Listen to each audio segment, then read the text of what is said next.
Ouais, je pose le trivial, j'arrive. Là. Alors, où c'est que je pose là pour l'instant?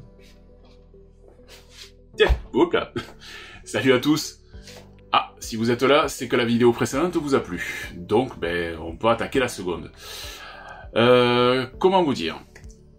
Sur la précédente, j'avais évoqué les prémices de mes jeux de plateau et jeux de société. J'en avais évoqué une dizaine, mais comme je vous avais expliqué, il y en a un paquet qui manque. Ça, c'est sûr et certain, parce que j'en ai testé énormément. Justement, pourquoi ne pas les évoquer maintenant pour la suite? Moi, quelque part, je regarde, ouais, allez. J'ai un bon petit quart d'heure. On se fait ça? Allez, c'est parti. Générique.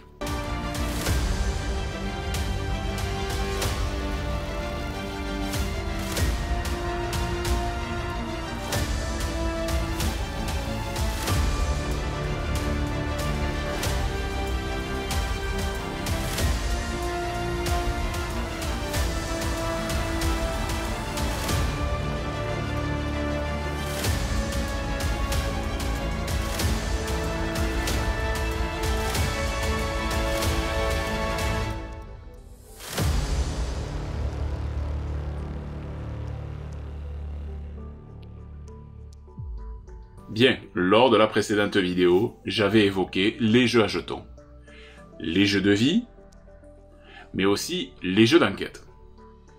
Cette fois-ci, on va parler des jeux d'aventure. C'est un autre genre, mais vous allez voir, il y en avait un bon paquet aussi.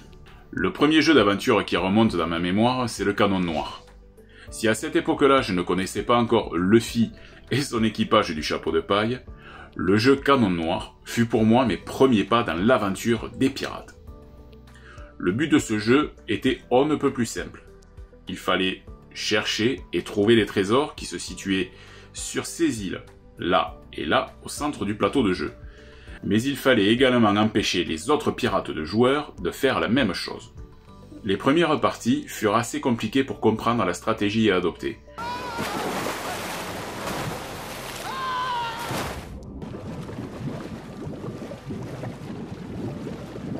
Mais au fur et à mesure, je devenais un véritable corsaire. Et je matais toutes ces espèces de pirates d'eau douce et bashibouzouk.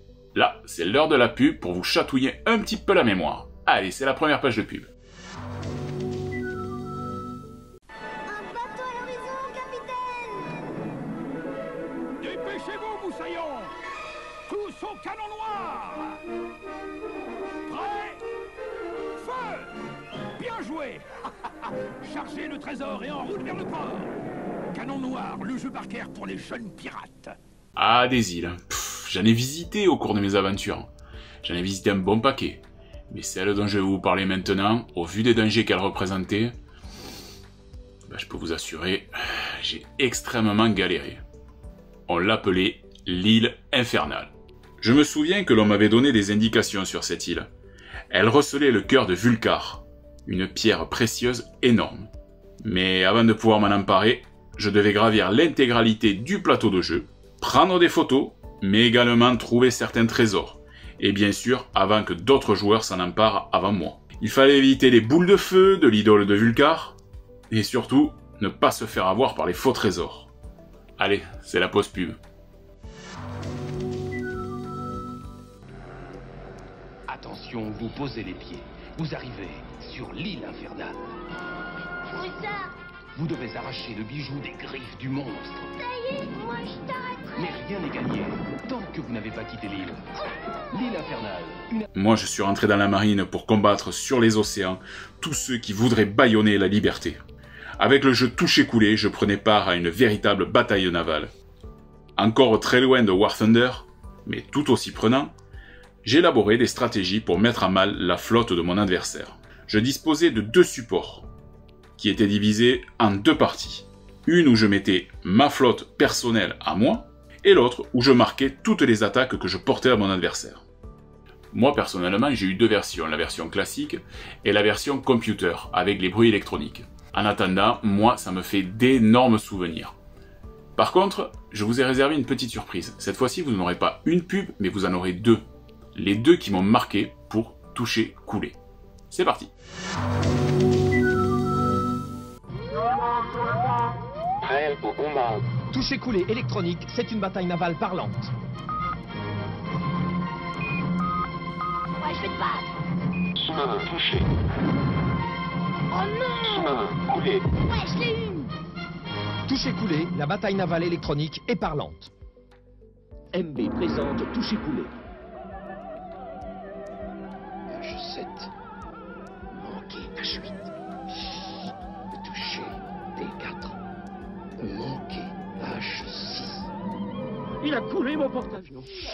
Toucher coulé de MB, on peut y jouer presque partout. Durant mes aventures dans les jeux de société, j'ai été aussi confronté à parcourir de longs couloirs et de dédales. Et c'est dans ce jeu-là, Labyrinthe, où j'ai passé le plus de temps à me perdre surtout. Et oui, parce que les dédales et les couloirs de Labyrinthe, c'était pas forcément facile. Mon but, eh bien, je cherchais des trésors, comme mes adversaires explorateurs, mais eux, ils avaient aussi, tout comme moi, la capacité de faire bouger les murs, en glissant des carrés de Labyrinthe sur le plateau de jeu. Mon périple n'était vraiment pas de tout repos, mais au final, je ramenais quand même quelques belles prises. Bah, notamment la publicité de l'époque. Allez, Labyrinthe. Et Labyrinthe Master d'ailleurs. Hé, les amis, regardez! Entrez dans le labyrinthe, un jeu rempli de trésors et de surprises. Choisissez bien votre parcours, étudiez bien vos cartes pour aller droit au but. Mais attention, les murs bougent et tout peut se retourner contre vous. Labyrinthe et Labyrinthe Master, les plus palpitants des jeux Ravensburger. Et puis parfois, je me relaxais après avoir vu un épisode de Dallas furtivement, parce que bon, c'était, on va dire, pas ma tasse de thé, mais quand je passais devant, je m'asseyais et je regardais un petit peu. Et là, je me mettais à jouer à un jeu en particulier, et je me prenais à rêver que j'étais un très très très grand agent immobilier. Je parle bien sûr du jeu Hôtel. Le but de ce jeu était un peu comme le Monopoly, réussir à faire fortune en achetant des terrains et des bâtiments luxueux, tout en ruinant ses adversaires. Je me prenais pour J.R. Ewing, ce n'était pas dans le pétrole que moi j'investissais, mais dans la pierre. Et au final, je devenais tout aussi machiavélique que lui. Retour sur une vie de luxe avec la pub Hôtel. Hôtel. Au jeu du prestige, du pouvoir et de l'argent, on se bat pour acheter des terrains, construire de prestigieux hôtels. C'est la fortune ou la faillite. Je suis ruiné. On faisait à mort! Il faut être sans pitié pour gagner. Hôtel, le jeu 4 étoiles de MB. Durant mes périodes un peu moins capitalistes, je veux dire, je devenais aussi désinsectiseur avec le jeu Picpus.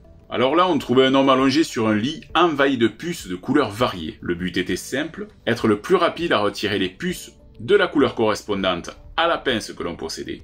Le seul problème, c'est que les puces bougeaient. Et elles bougeaient beaucoup, et ce n'était pas évident d'attraper ces maudites bestioles. Par contre, le jeu faisait un bruit monstre, ce qui pouvait quand même déranger les adultes qui ne restaient pas loin pour nous surveiller. Alors des fous rires avec un jeu aussi simple que ça, j'en ai eu, et celui-là par contre il reste au fin fond de mon cœur. Ça fait du bien. Allez, un petit moment de nostalgie avec la pub de Picpus. C'est parti. Picpus, Picpus, vous ne dormirez plus. Picpus, Picpus, c'est un jeu fou. Picpus, c'est un nouveau jeu. Choisissez une couleur et attrapez les puces.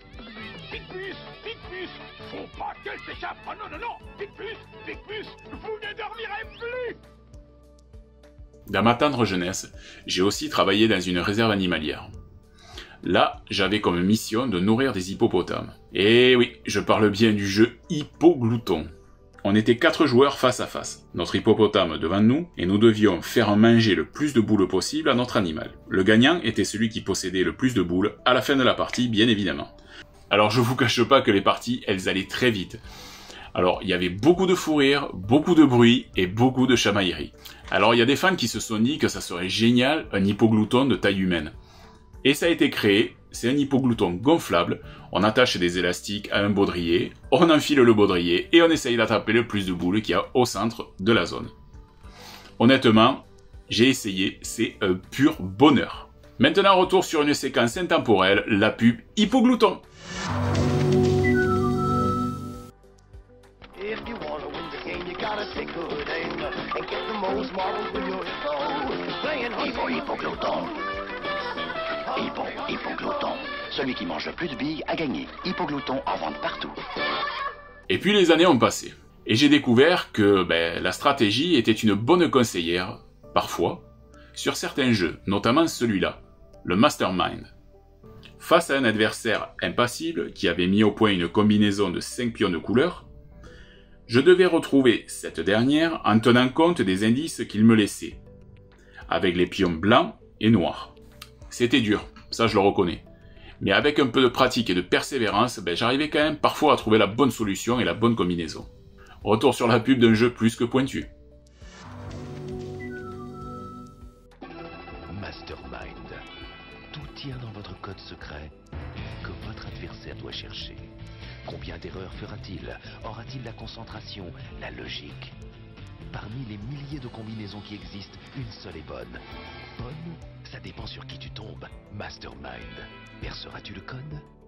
Lors d'une après-midi, j'ai vu GT débarquer chez moi avec un jeu qui allait remettre en question tout ce que j'avais connu sur les jeux de plateau.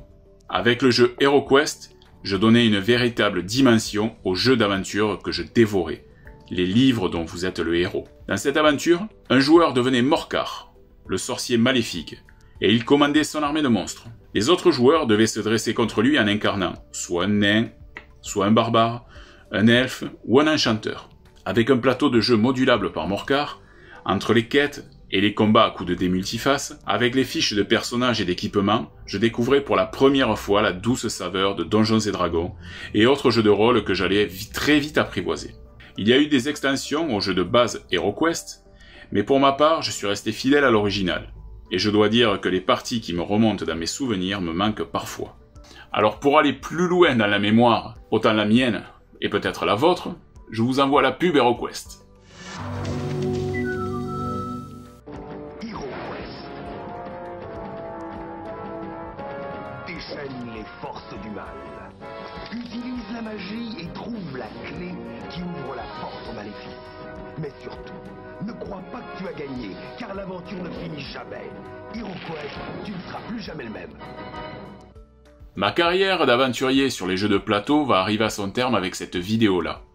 Je me souviens qu'on fermait les volets, qu'on éteignait les lumières, qu'on allumait la télé, qu'on enclenchait le magnétoscope pour jouer à Atmosphere. Une véritable aventure horrifique sur fond de ghouls, de clés cachées et de cauchemars. Car oui, Atmosphere nous a fait autant rêver que ce qu'il nous a fait flipper. L'aventure consistait à rassembler 6 clés, puis retourner au centre du plateau pour enfin tirer une carte cauchemar, tout en espérant que ce ne soit pas le sien qui en sortirait. Nous étions guidés, plus précisément épiés par le maître des clés, qui avait un peu l'allure du seigneur Palpatine de Star Wars, et tout cela devait se dérouler en 60 minutes chrono. Du stress, des cris, des jumpscares. On en a vécu de très très beaux moments d'horreur sur le jeu Atmosphere. Et la publicité, de la revoir, ça vous tente? Allez, c'est parti. Envie de jouer? Dans Atmosphere, c'est la vidéo qui mène le jeu. Je suis le seigneur des clés. Répondez-moi! Oui, Seigneur des Clés. Atmosphere, une course contre la montre, contre les autres joueurs et contre le Seigneur des Clés. Atmosphere, le premier jeu de société vidéo interactif. Atmosphere! C'est la fin de cette deuxième partie sur les jeux de plateau ou de société. Alors il en reste encore beaucoup que je pourrais vous citer, mais non, cette fois-ci je ne les citerai pas, au contraire, je vais les garder sous le coude pour une troisième vidéo, bien sûr, si vous m'en faites la proposition dans les commentaires. Alors je vous invite à cliquer sur le pouce bleu pour les référencements, je vous invite aussi à vous abonner si ce n'est pas déjà fait, et également à activer la petite cloche pour justement ne plus louper une seule vidéo. Et comme d'habitude, les souvenirs ils sont là, et ils ne demandent qu'à sortir.